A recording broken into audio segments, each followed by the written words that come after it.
Hello, welcome back to the channel, and today we're talking about bitters, English bitters. So what is a English bitter? Well, first let's go back to the 18th century. So we had porters, then we had stout porters, and we had stouts, porters.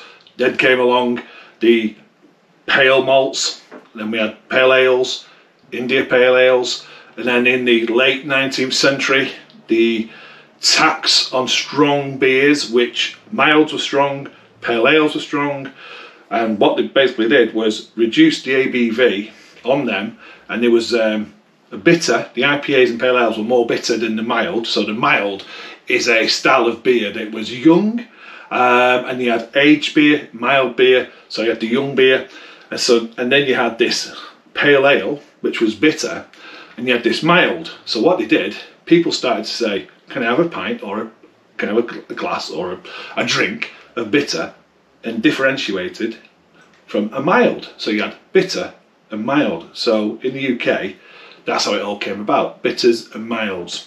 And that went on for a century. We knew in the pubs, bitter, mild. You might have had half and half, which is a half a mild, half a bitter, pint of mixed. That's what I knew it as. So that's where the bitters come from. Bitters were also mainly in cask format, and pale ales were in the bottle format.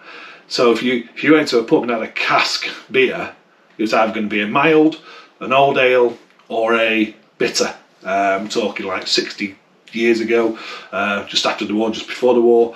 That was the sort of styles you get. Then we moved in, we got lagers coming in, and so really you had bitter, mild, stouts, old ales, and lagers. That was about the choice. It was simple. That's what we knew. That was a beer you was going to get. It was simple.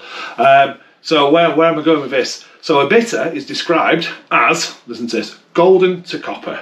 Yeah, I agree with that. The bitters I see around the northwest are a lot lighter than you'd see in Yorkshire.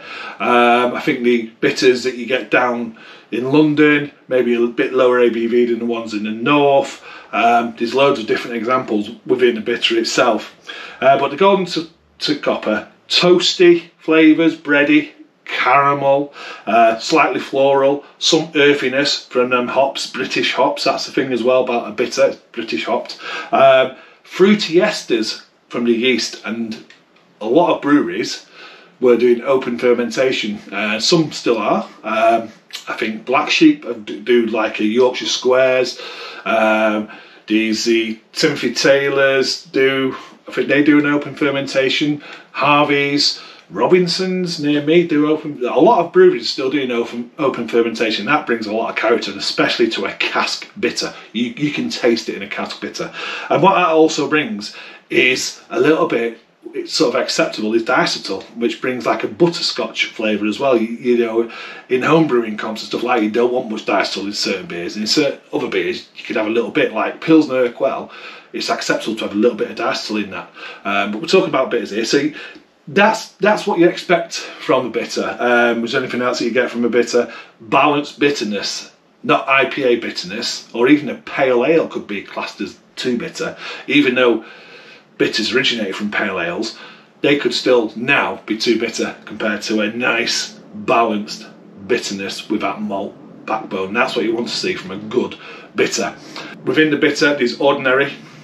That's a bitter that's like 3% up to 4%. You've got the best bitter, that's like 4% up to the high end of 4s, so low 4 up to high, and then you get the strong bitter, and Fuller's called theirs the extra special bitter, a ESB, so they're like 5% plus. So that's bitters. So I like a bitter, and where this is going is some breweries now, some traditional breweries have actually dropped the name bitter, and in 2019 there was quite a lot of debate online about this, about different breweries dropping the name bitter, and what they dropped that name to is amber ale. Majority of them dropped it to amber ale. Now, amber ale is an American style beer. I think it was designed in like the 80s, so it's predominantly American, and it's like American hops. It's very similar to a bitter. It's not overly, it's got a nice malty backbone, and it's got some hop character from American hops. So in you know, the 2000s, some of these large breweries dropped the name bitter. It was like, why is it, you know, is that, why is that? So I was interested. So in supermarkets, if you want to find a bottled bitter, it's quite hard. Or is it hard? Because of the hiding of a name. If you go in there and look for an amber ale, you're more than likely going to be getting a bitter. So some of the larger breweries that have done this change the name from bitter to amber, and they've done this on cask, not just in the bottle. Good example is London Pride. Now London Pride has now got on the front outstanding amber ale. Now this is a bitter. This was their Fuller's London Pride best bitter, or premium bitter it might have been, but now it's called London Pride Outstanding Amber Ale. That's a bitter, so that's a bitter in style. Then you've got this one in a supermarket, Coniston Bluebird Bitter, still says bitter. But if I go down the list, you've got Bombardier is now an amber ale, Wadworth 6X is classed now as an amber ale, Pedigree is an amber ale, Spitfire, amber ale, Woodford's Wherry, amber ale, which is just absolutely crazy. And questions are being asked why they're doing this. Is it marketing? Is it because you know, people associate bitter with it's an old folks drink, you know, and your dad or your granddad drank it? Is it that? Is it the fact that bitter is really bitter, but when on your palate, when something's bitter, it's normally associates it with poison. So is it to get away from that, even though, like I said, for centuries we've been using the word bitter, and in England it's like it's just, you go in a pub and I've never heard anyone say, can I have a pint of amber?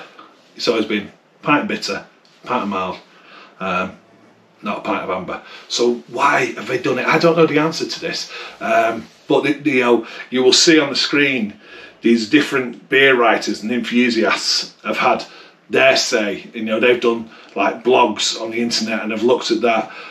That'll be coming up now, and there'll be links in the description to the sites where they've actually spoken about it as well, because they're just as confused, and it is confusing. I mean, let's crack open this. Let's crack open the Coniston bitter, because my mouth's getting a little bit dry. But this is a, you know, I'm proud to call it a bitter, Coniston. And I think Coniston have been going possibly 1995, so they're not an old as such brewery, but still out there calling it a bitter. Now this is a good bit, it's bottle conditioned as well, but you can see in that colour, that colour fits the description of what I said earlier. Gold to copper. Nice white creamy looking head. What's the ABV of this? I know it's not huge, 4.2% ABV. Now that looks fantastic, so they're proud. So if you go in the supermarket, you can still get some of them bitters, even own brand like Sainsbury's do Sainsbury's bitter, or the Tesco bitter, or the Asda bitter. It just seems like these bigger breweries are trying to get away from it. But on the flip side to that, there's still some trad breweries who very proudly still call their beers bitter. Examples of that: Harvey's Sussex Best. Black Sheep do a best bitter. Also, this one here, Black Sheep, is an amber ale. So the best bitter for the Black Sheep, I think, falls into ordinary in the ABV. And is this really their best bitter, the amber? Don't know the answer. And then you've got Feakston's Best, they do bitter. Bushy's Manx bitter. Joseph Holt's bitter. J.W. Lee's bitter. Granted, them ones I've just said then, you can only really buy in the format of cask, and they're not in the supermarkets in bottles, but they're still out there, and if you go into one of their establishments, you can see what it is straight away. It's a bitter, and you know what you're going to get. You're going to get a bitter. And when I was looking online, people saying, well, isn't bitter like nowadays actually quite, you know, it's cool, you know, all the IPAs that people want, they want more bitterness, so why get rid of the word bitter? There's the argument for it. Don't know. Let's go in for a drink anyway. Cheers. Exactly what it said. A lot of bread. caramel and floral on that. That is fantastic. Really light carbonation as well. So yeah, so you've got that. And then people saying, is it because them breweries, the marketing, say amber ales, it's a colour. So you've got gold, you've got amber, you've got brown. Is it, do they want to go on that line? Is that how they, is that why they've done it? You know, colour's more attractive than a bitter in name? Don't know. You know, is that what they're getting at? It's just very strange that this amber is a US beer though. And that brings me on to this beer. Because Thirsty Ferret, they've got an amber beer. But looking into this, I wouldn't class this one as a best bitter. This is probably more of an amber ale because it's hopped with American hops. So that is probably the only amber ale, really, you're going to see in the supermarket, which is a true amber ale because it's got American hops in it. It's really confusing, isn't it? It really is. So if someone wants to go in there and in your supermarkets or even to pubs where these are served and you're looking for a best bitter, you're probably looking at one but not realising you're looking at one, and that's why it gets a little bit frustrating. And I can understand why the beer writers and critics are a bit like, you know, it's confusing. You're saying it can be confusing to the older folk because they've been drinking bitters all this time and all of a sudden they're going into a pub and it's no longer a bitter, it's an amber, and you don't understand, well, what's an amber? Have it changed? Has the recipes changed? Apparently they haven't changed recipes, they just changed the name. So there's a confusion there. And then from the younger side as well, it's like, you know, like I said before, they want bitter, and then they try it and it's not as bitter as an IPA. So it's really, on both sides, you can understand this you know, it's confusing. And then when you think about the modern breweries, and are these trad breweries trying to become more modern? But then I can now list off modern craft, if you want to call them craft, breweries, which have delved into best bitters. And some of them have done them as one-offs, and some of them keep on doing them. So examples of that is, well, this one here, Marble, Manchester Bitter. Couldn't get any bolder. It's on the can. You know, it's there in your face, it's a bitter. Now, does that get to the right crowd? Are craft breweries only doing it because they've already got that crowd looking at them, the younger crowd, and they're thinking, you know, let's show them a bit of tradition? That's great as well. So you've got there, you've got Marble, you've got Buxton who've done the best bitter, Blackjack have done the best bitter, Thornbridge have done a classic bitter, Verdant have done the best bitter, Cloudwater have done the best bitter. Like I say, Marble, 5 Points Best, 5 Points Brewery have done a best bitter, and I think that is quite a regular bitter as well. Daya have done a bitter, Anspach and Obdi have done a bitter. There's Lost and Grounded, they've done a bitter. So these modern breweries, so you can't say, oh, it's because they want to get into the modern market, because the modern breweries are actually brewing best bitters. And I always look for them as well when I go in the tap rooms and stuff. I want to be trying these modern, say, best bitters, because I think that's interesting as well. And then you look at, like near me, Robinson's. They used to have the Unicorn Best Bitter. Now they've changed that to the Unicorn. It's still called Unicorn. Robinson's Unicorn, from Best Bitter to Robinson's Unicorn. It's now called a Golden Ale. So it's the same beer apparently, it's the same recipe. You just changed it now to a Golden Ale in name. Hyde's, again a local brewery to me, another family brewery. They've got the Hyde's 1863, which is now classed as a chestnut ale, and the Hyde's original is now an original amber, and they're both bitters at different ABVs. So Hyde's have also gone into doing it. So Robinson's, you know, we're talking about traditional independent family run breweries, are also thinking of that market and trying to get people to drink their beer. That's the only explanation I can think of. I don't think it's anything else. I really don't know. It must be all about marketing. So you've got them, you know, the chestnut ale. The chestnut ale from Hyde's, that's a different one.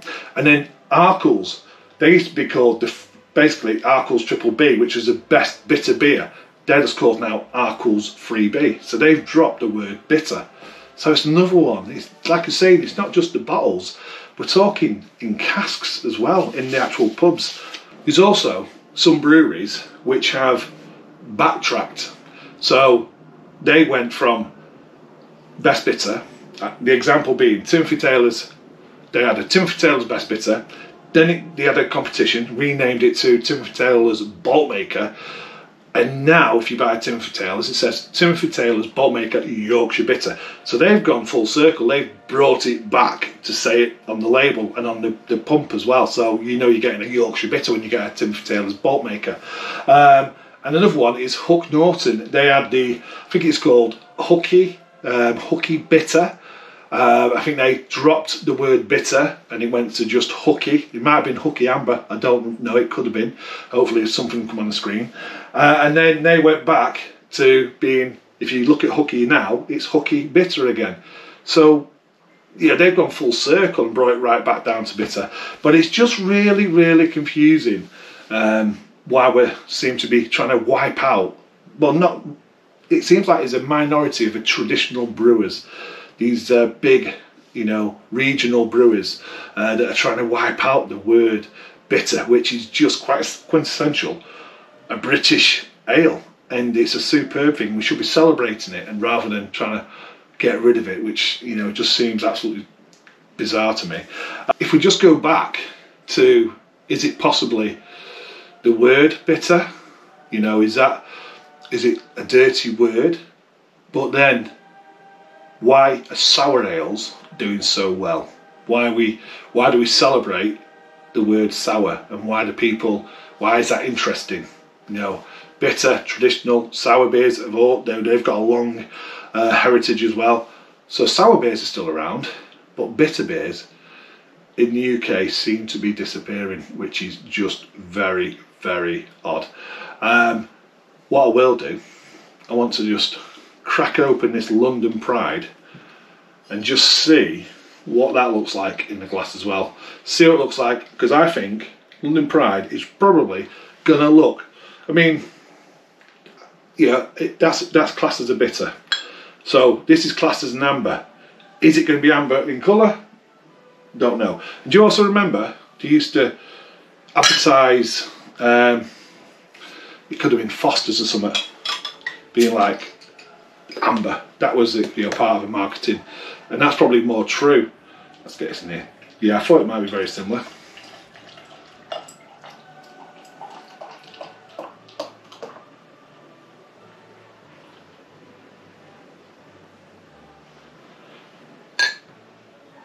Touch possibly darker, but there you go. There's the amber ale sat next to a bitter. Now if I was to get a Yorkshire bitter, it'd probably be a tad darker, but there you go. That's just to show you that that's an amber ale. Let's get the aroma on this. We've done a bitter, that's got a nice, like I say, let's just redo that. Let's just have a rethink of that one. Yeah, it's definitely bready, slightly floral, a little bit hedgerow aroma there. Now an amber ale or a best bitter, this is sweet caramel notes on it, 100%. I know that Fuller's are now owned by Asahi, but it's still being brewed at the same place, still to the original recipe. And again, you've got a lot of sweet caramel malty notes on there. It smells nice, it really does. Let's have a taste. It tastes nice, it really does. So why hide it? Why hide behind this amber name when, I mean, that has got a nice little bitterness right in the back on top of it, and that's got a slight, when I said before about butterscotch, it's got that slight taste of that there just right at the back end, and that's really, really nice, and it suits it so well. So, you know, why are we getting rid of the name bitter and putting amber there? It's just a little bit, you know, frustrating. I know I can't crack the Manchester bitter open because that's already an open can. It's just one that I had. So the only other bitter there is this one. Now, Black Sheep. I had a Yorkshire bitter from Black Sheep brewed for Aldi, and that was a lovely beer as well.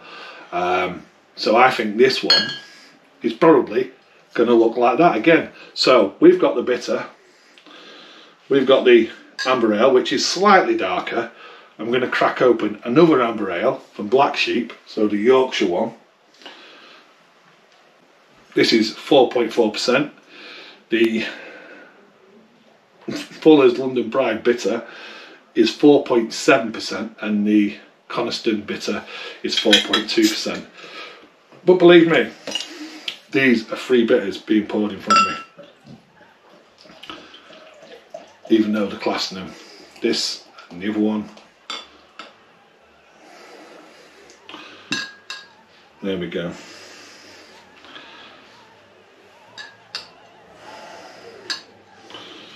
That's got a lovely white head on there, hasn't it? I'll die down in a minute. So we've got the Black Sheep.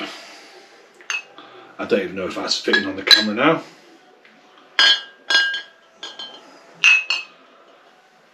So, three, basically, best bitters. Two of them have been called amber. One of them still got the name best bitter. The, like I say, Bolt Maker has still got bitter on the label. Black Sheep also do their best bitter, still on the label.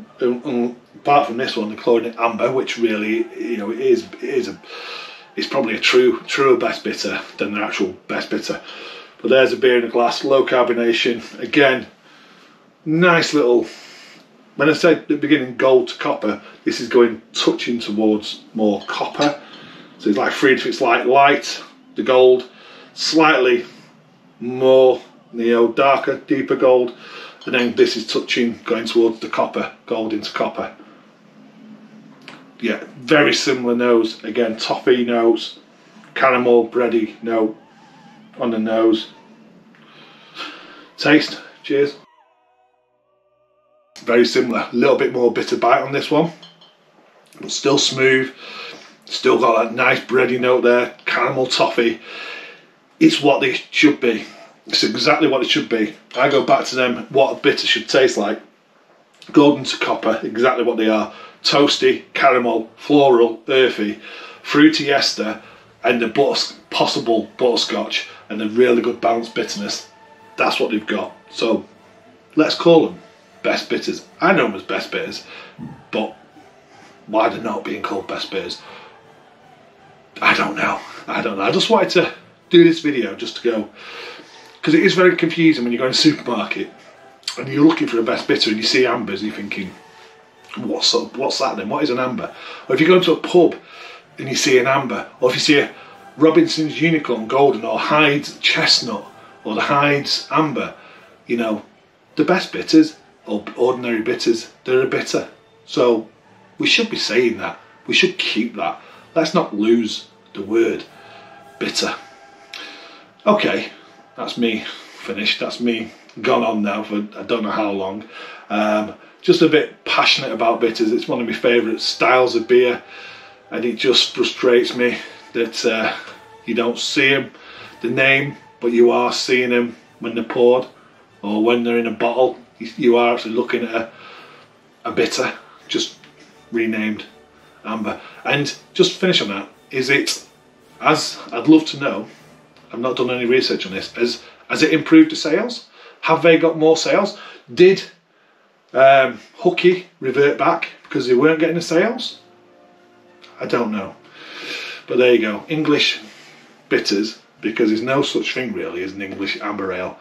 There is an American amber ale, but not really an English amber ale. So there you go. I'll finish it with the one who are still happy to call a beer a bitter. Cheers everyone, see you on another.